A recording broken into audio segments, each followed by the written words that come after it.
Guys, I'm so excited to be here with you today.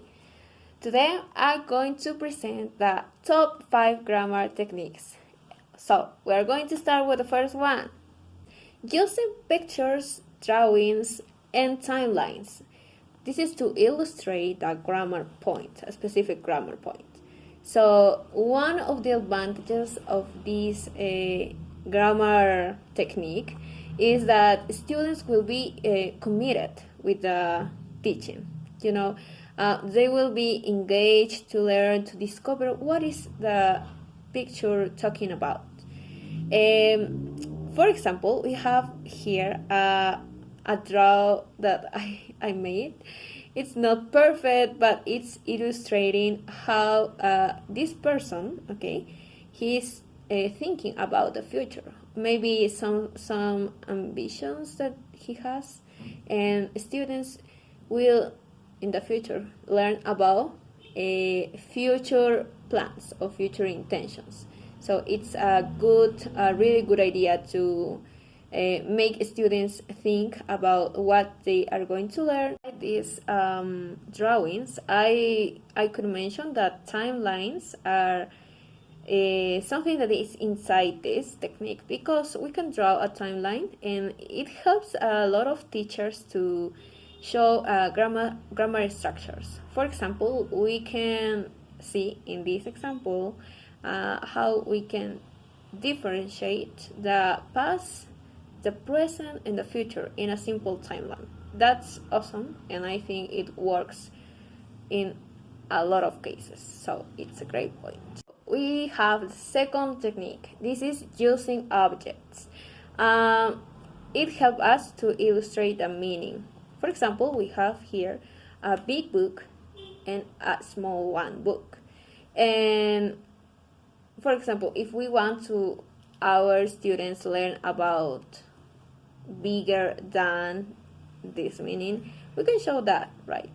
Of course, it works when objects who are next to or behind or in or something like that. So it help us a lot using pictures and objects. It could be a real objects, or maybe pictures. Number 3, we have the tables, using tables. For example, substitution table. It's a good way to learn English, actually. That helps me a lot if we want to show students the form of the grammar. So students can copy this table and use later for reference maybe in other studies. So they will remember. It's a good way to help them to remember the form of the grammar. A disadvantage that it could be that sometimes students understand the form but not actually the function or the meaning. So we need to be clear about it. It's really good to learn the form, but it's important to understand the meaning of the sentence. Fourth, checking understanding, asking questions, concept questions. If a really good way to help our students with their understanding is asking questions. So we can ask them questions like yes or no questions.